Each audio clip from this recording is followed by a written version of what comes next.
தேவி. பைசா இல்ல சுவாமி. முக்கால்னா கூட இல்ல சாமி. சரி, நீ தருகின்ற போது எனக்கு தந்தால் போதும். அப்ப எனக்கு சும்மா சொல்லி தருவீங்களா? ஆமா, உனக்கு மட்டும் நான் சும்மா சொல்லித்தான். சரி சுவாமி. கல்வி என்பது எந்த ஒரு வாத்தியாரும் சரி சும்மாதான் படிச்சு கொடுக்கணும். படிக்க படிக்க வளரவே தவிர காசு இருந்தாதான் படிச்சு கொடுக்கணும் கிடையாது. அப்படி கிடையாது கிடையாது. என்ன செய்வார் பாருங்க. இரண்டாவது வசதி இவன் நாடலின் அம்சம் நான் இதழில் சிறப்புடன் நடத்தினாரி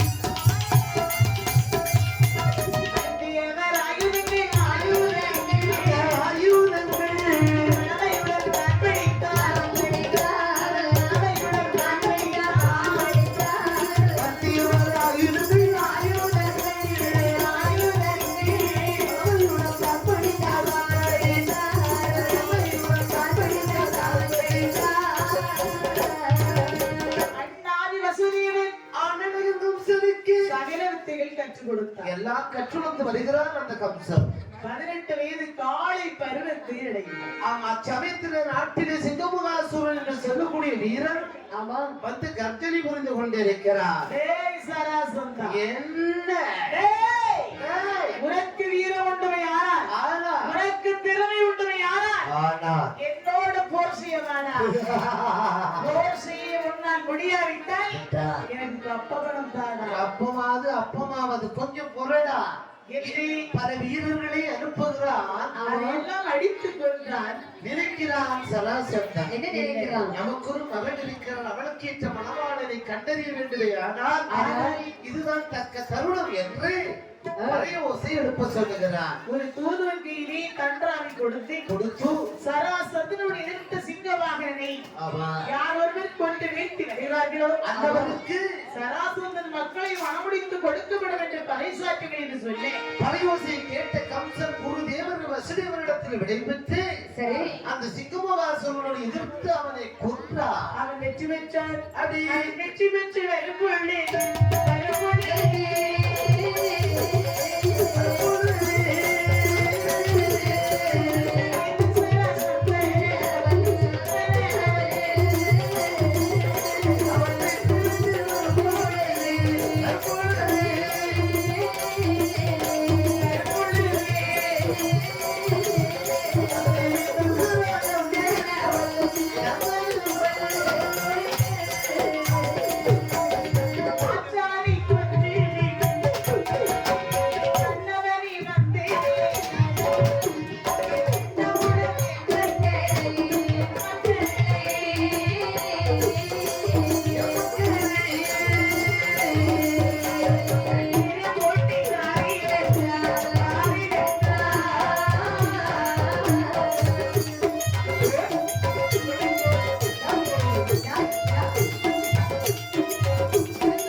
கம்சன் சராசந்தன் கம்சனை கட்டி தழுவினார். அடிபொடி அடிபொடி. இப்படி ஒரு நிலம் நம் நாட்டில் இருந்திருக்கிறார். இவ்வளவு நாள் தெரியாமல் போயிருக்கிறதே. அப்பா ஐயா, உன் பெயர் என்ன? கம்சராசன். உன் அப்பா அம்மா யாரு? ஆனரசன் திருத்தேவி. அப்படின்னா என் மக்களை உனக்கு திருமணம் செய்து தர வேண்டும். ஆனால் உடனே அப்பா அம்மா உடனே அப்போ ஒரு ஆளை விட்டு கூப்பிடுங்க, நான் போக மாட்டேன். சண்டை அப்படி குடும்பம் பல பிரச்சனை இருக்கும். ஆமா, அதெல்லாம் சமாளிக்கணும். உடனே அந்த தூதுவனானவை மாறி அரசனிடத்திலே சொல்ல அவன் சின்ன சிறு வயதிலே மிதந்து வந்தான். பறிந்து ஒரு பேர் கம்சபாத்திரம் அதை கொண்டு நேராக சராசந்தன் மொழியில் வைத்து வணங்கி நின்ற. அவன் வணங்கி நின்று பார்க்கும் பொழுது அந்த பாத்திரத்தை திறந்து பார்த்தார்கள். திறந்து பார்க்கின்ற போது அங்கே சொத்து வெற்றி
வேலை திறந்து பார்க்கின்ற போது மதுராபுரி ஆண்டு வருகின்ற உக்கிரசீன மன்னனுடைய புதல்வன் என்ற ஒரு வாசம். ஏகப்பட்ட சந்தோஷம் கொண்டான் அந்த சராசம். யாரோ எவரோ என்று நாம நினைத்தோம். ஆமா. ஆனால் நம்ம சிற்றரசர் அவர் குடும்பம் பேரரசன் குடும்பம், பெரிய குடும்பம். இவரை நம்பி நம்ம பிள்ளை சும்மா சும்மா கொடுக்கலாம், சும்மா கொடுக்கலாம். சும்மா கொடுத்தா தண்ணி ஊற்றுவாங்களா? நம்ம சும்மா கொடுக்கலாம் சொல்லிதான் நிறைய இடத்துல இழுத்துக்கிட்டு இருக்கு. அப்போதே அப்படியா? அந்த அஸ்தி பிரஸ்தி ஆமா, கம்சனுக்கு திருமணம் முடித்து வைத்தார். நம்ம திருமணம் முடித்து பல கோடி லட்சம் சீதனம் கொடுக்கிறார். அவ சில நாட்கள் அங்க தங்கி இருக்கிறார் அந்த கம்சன். இவருடைய அப்பா அம்மா ஆதிரசர் திருத்தேவி என்பதை அறிந்தார். ஆமா, உக்கிரவானு உக்கிரசேனன் என்பதை அறிந்து விட்டார். மாமா, என்ன மோனே, எனக்கு இங்க இருக்கிறது பிடிக்கல. ஏன் வருமோனே, என்னுடைய சொந்த நாட்டுக்கு நான் போகலான்னு நினைக்கிறேன். போறதே பொறுங்க, மக்களை கண்கலங்காம பாத்து. ஏன் மட்டும் கேட்டது. அப்படியா? ஆமா. என் பிள்ளைகளை கண்கலங்காம பாத்துருங்க வருமோனே. உங்க பிள்ளைக்கு கண்ணுல இருந்து ஒரு செட்டு கண்ணீர் கூட வராது. கண்ணீர் தான் வருமே தவிர அழுகு கண்ணீர் வராது. ஆமா, அந்த மாதிரி நீங்க பாத்துக்கிட்டீங்கன்னா ரொம்ப நல்லது. என் கண்ணையே விட்டு ஒப்படைக்கிறேன். பரவாயில்லை. உடனே அப்படியே மனைவி வாங்கி அழைத்துக் கொண்டு கம்சராதி நேராக மதுராபுரி வருகின்றார். தன் உடன் அந்த குருதேவர் வசுதேவரை அழைத்து அங்கு வந்து எதிராளி தாய் தகப்பல், எதிராளி தாய் தகப்பல், இடத்தொழி இடத்துமாட்டி, எதிராளி தாய் தகப்பல், எதிராளி தாய் தகப்பல், இடத்தொழி இடத்துமாட்டி.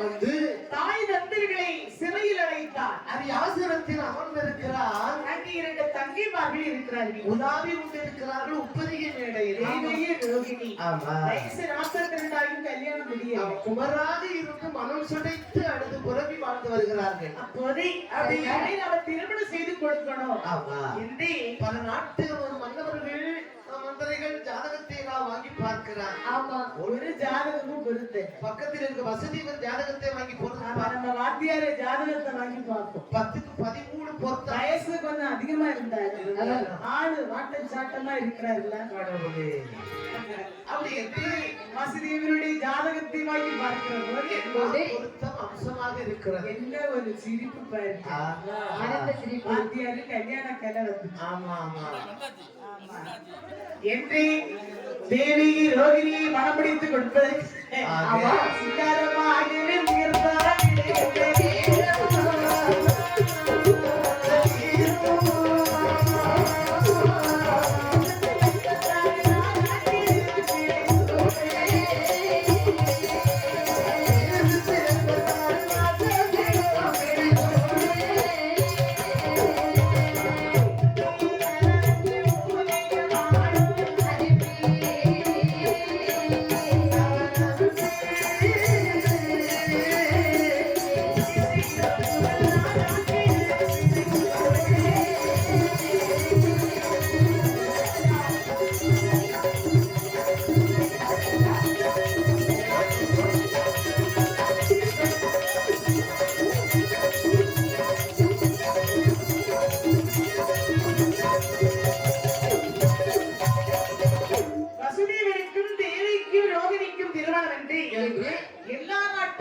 அமர்ந்திருக்கிறார்கள். சரி சரி.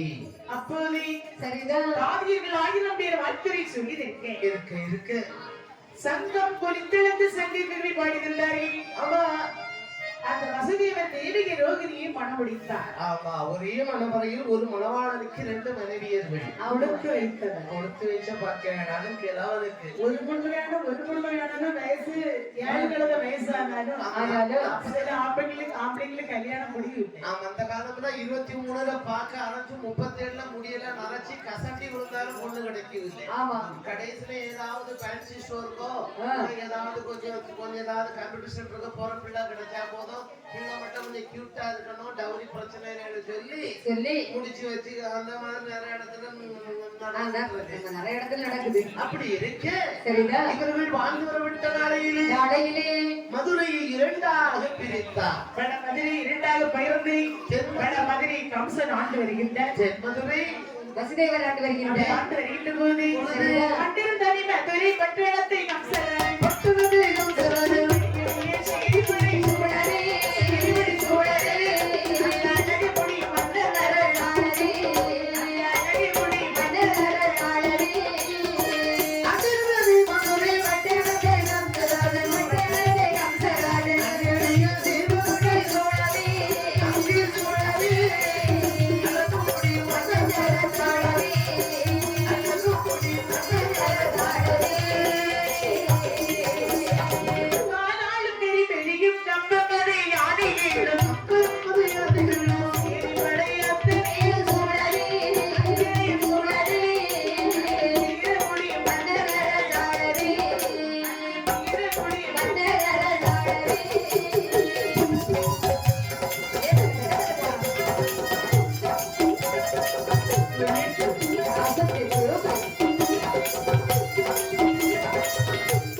மதுரை புலி மலை வட மதுரைக்கு சாரல் அடிக்கிறது.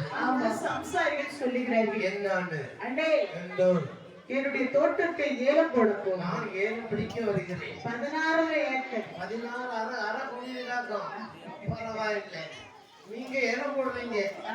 நீங்க ஏலம் போடுங்க. ஏலக்காய் போட போறீங்க. ஏலக்காய் நல்ல மகசூல் கிடைக்குமான்னு. நீங்க என்ன போட போறீங்க?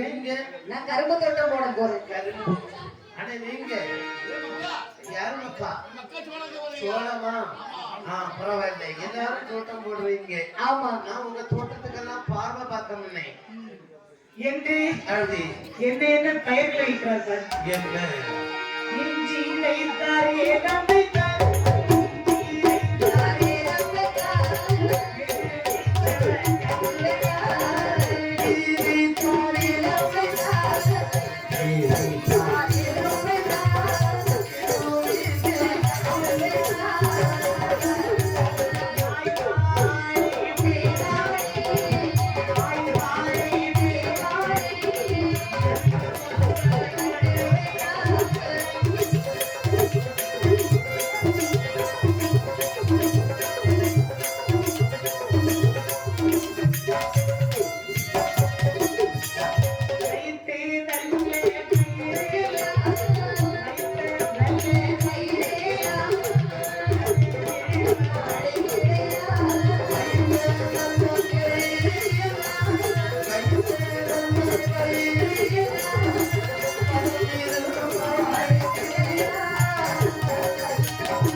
இப்படிப்பட்ட பயிர்களை எல்லாம் வைக்கிறார்கள். பயிர்கள் விளைந்து வரக்கூடிய தருணத்தில் பல மிருகங்கள் அழித்து விடுகிறார்கள். அந்த விவசாய பெருங்குடி குடிமக்கள் ஒன்று திரண்டை கூடி மன்னன் மன்றில் முறையிடுகிறார்கள். அப்பொழுது மன்னாதி மன்னே மகுடமுடி மன்னாதி மகுடமுடி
அப்படி என் ஆட்சியில் இப்படி ஒரு அசிங்கம் நடந்து கொண்டிருக்கின்றது. இதை மீது கஷ்டம் வரக்கூடாது என்று மன்னர் இதோ வேட்டை போகிறார் என்று பறைசாற்றினே. இதோ இதோ உடனே பறைசாற்றே அப்படி இதை அறிந்த தேவகி ரோகிணி ஓடி வந்து அண்ணன் பாதத்திலே விழுகிறார். விழுந்து அண்ணா, என்ன எங்கே செல்கின்றீர்கள்? அந்த வேட்டையாட செல்கின்றேன். வேண்டாம், வேண்டாம் வேண்டாங்க, சிங்கம் உண்டு, புலி உண்டு, பாம்பு உண்டு, எங்களுக்கு புலி குட்டி வேணும். எனக்கு குட்டி வேணும். வரும்பொழுது நான் மொசல் குட்டி பிடிச்சிட்டு வரேன். என் அருமை அண்ணா, என்ன அண்ணன் வேட்டை ஆடுவதே ஆடுவது தந்தையை பார்க்க வேண்டும். அண்ணன் வேட்டை ஆடுவதை ஆடுவதை ஆடுவதை தங்கையர்கள் பார்க்க வேண்டும். இடத்தின் அழகை பார்க்க வேண்டும். அழகிறதா? அண்ணாவே வேண்டாம், அவரை வேண்டாம். ஆலோசனை கொள்ள வேண்டாம். நடுவை மொழி சிங்கம் கொண்டே அங்கே சிங்கம் உண்டு.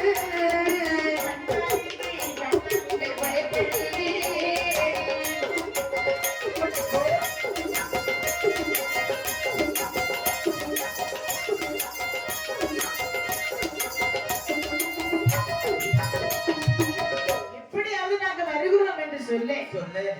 மைத்துனன் வசுதேவனை அழைத்து செல்ல அப்படி பட்டத்து யானையை கொண்டு வாருங்கள் என்று அழைத்து வந்து கானகத்தில் ஒரு மாமரத்தடியில் அவர்கள் மூவரை அமர்த்திவிட்டு கம்சன் 4 திசையிலும் வேட்டையாடி கொண்டிருக்கின்ற வேட்டையாடி முடித்துவிட்டு நினைக்கிறான் தங்கையர்கள் தனிமையிலே இருக்கிறார்கள். ஆமா.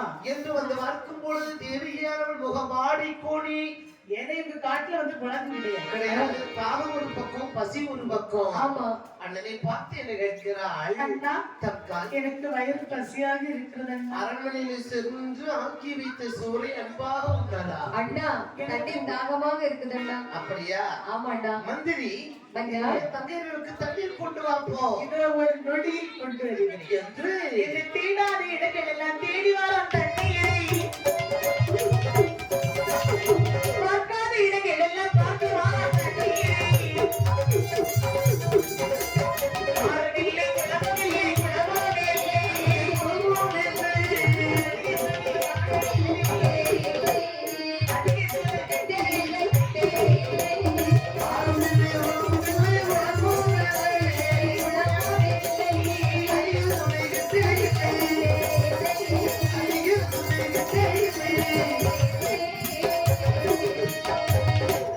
6 குளம் சுனை இருக்கின்றது என்றாலும் மிருகங்கள் அடிபட்டு அப்படி அந்த உதிரங்கள் கலந்து ஆமா. மாசுபட்டு இருக்கிறது தண்ணி. தண்ணீர் கோராமல் வந்து விட்டான் அந்த மந்திரியானவன். இது இருக்கிறதே ஒரு மாமரம். ஓஹோ. இந்த மாங்கனியை பறித்து தாங்கள் என்று சொன்னேன். பறிக்கு ஒரு கடை கொடுத்தான், செருக்கு ஒரு கடை கொடுத்தான். அதை இட்டு துண்டாக வெட்டி தேவையை கையிலே புசிக்க கொடுக்கிறார். வேட்டை பார்க்க முடிந்ததை ஆமா. அப்படியே தேர் புறப்பட்டு வருகின்றது.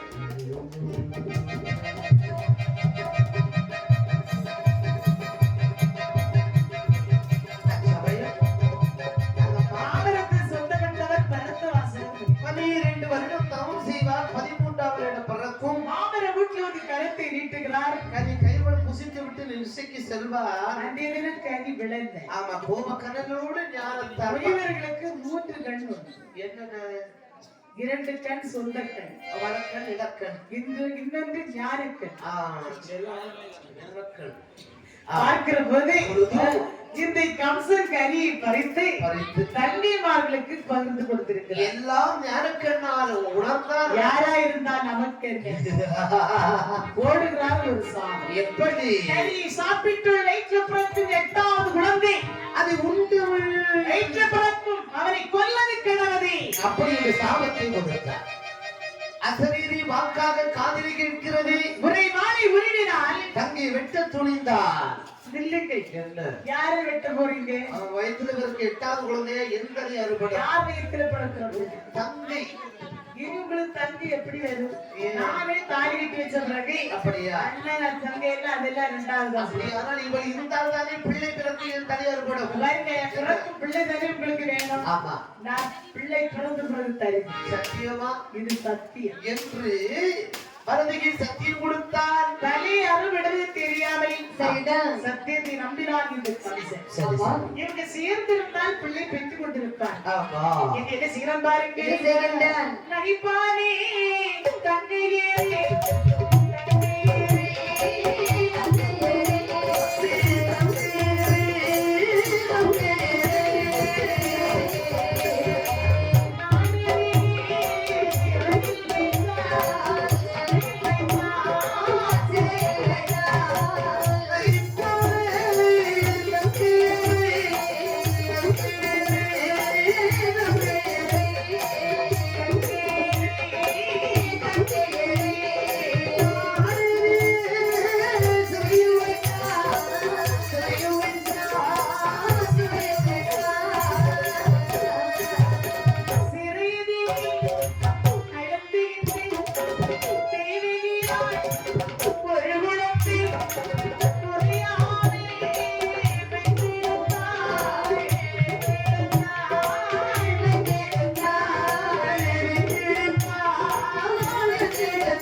தனித்தனியாக சிறையில் அடைத்து கைக்கிறது கால்களும் விட்டு அடைத்து வைத்தார்.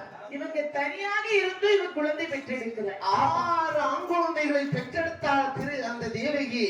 சரி, அந்த நாரதரின் சூழ்ச்சியினால் அறிந்து கொண்டு விட்டான் கம்சராஜ். இவன் செய்யும் பாவமெல்லாம் எங்கும் சூழ்ந்திருக்கு. கைலாச மலையில் பாவமலையாக பிறந்து நிற்கிறது. ஆமா, தேவாதி தேவர்கள் அப்படி கம்சன் செய்யும் கொடுமை தாங்க முடியாமல் தேவர்களும் அன்னை பூமா தேவியுமாக அந்த தேவாதி தேவனுடைய பெருமாளை கோரி எப்படி முறையிடுகிறார் பாருங்க. எப்படி கண்ணனை மணி மன்னனை கண்ணனை மகனே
காட்சி கொடுத்து தேவர்களே ஐயா நீங்க எதுக்கும் கொஞ்சம் பொறுமை எடுக்கணும். சரி சுவாமி. நான் உடனடியாக பூமி பாரம் தீர்க்கும் பொருட்டு கிருஷ்ண அவதாரம் எடுக்க போகிறேன். நல்லது ஆண்டவா. தேவியாய் நேற்று 8வது குழந்தையாக நீ பிறந்து ஆயர்பாடியில் யசோதைக்கு மகனாக வளர்ந்து நீங்கள் எல்லாரும் ஆயர்பாடியிலே ஆயராக பிறந்தவர்கள். அப்படியே இருக்கட்டும் ஆயவா. தேவிக்கு கர்ப்பம் 6 தான் ஆயிருக்கு. 7 என்ற ஒரு நம்பர் இடையிலே இருக்குது. 7வது குழந்தையாக யாரை பிறகு செய்யலாம் என்று பார்க்கின்ற போது யோசிக்கும் பொழுது அல்லும் பகலும் ஆயுதனை சுமந்து கொண்டிருக்கக்கூடிய ஆதிசேடு என்ற பாம்பை தேவிகள் வீட்டில் கருவாக அடைத்தார். சில மாதங்கள் ரேவணி அந்த தேவையை சுமந்து மாதம் சுமந்தாய். அப்படி அதன் பிறகு அது கருவானது கலைந்து ரோகிணி வயிற்றிலே சென்றடைகின்றது. 10 மாதங்கள் பரிபூர்ணமாகி அழகான ஒரு ஆண் குழந்தை பெற்றெடுத்தாய். பலராமனுடைய வேறிட்டு வளர்த்திருந்தாள். ரோகிணி பெற்றதினால் அந்த குழந்தைக்கு எந்த ஆபத்தும் கிடையாது. ஆமா என் பெருமாள் 8வது குழந்தையாக ஆமா. தேவிகள் வீட்டிலே பிறக்க வேண்டும் என்று இருக்கி குமரி பகவதியை பார்த்து சொல்லுகிறேன். என்ன சொல்வா தங்கை குமரி பகவதி, அண்ணா. தேவிகள் வீட்டினால் 8வது குழந்தையாக பிறக்கின்ற போதே பொழுது நீ ஆயுர்பாடியிலே சோதிக்கு மகளாக பிறந்திருக்க அப்படியே ஆகட்டும். என் பெருமாள் தேவிகள் வீட்டிலே சென்று அப்படியே. பெருவாக அடைந்தார். எப்படி? சென்றிருக்க திருநடுவா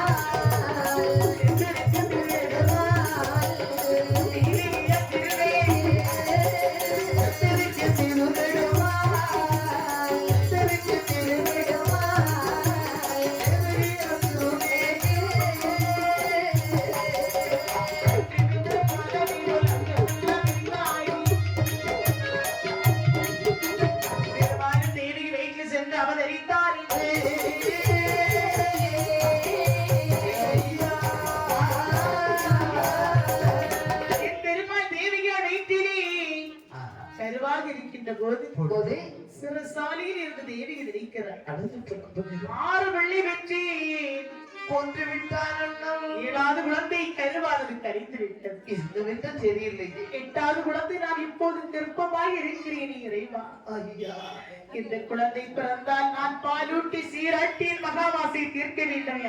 ஆனால் இந்த குழந்தைக்கு உயிர் பெற்று கேட்க வேண்டும் என்று சிறைச்சாலையை கடந்த அண்ணனிடத்திலே வந்து அவள் காதல் மனித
எனக்கு ஒரு அண்ணன் கிடைத்து விட்டான் என்று ஆனந்தம் கொண்டேனே, சந்தோஷம் கொண்டேனே.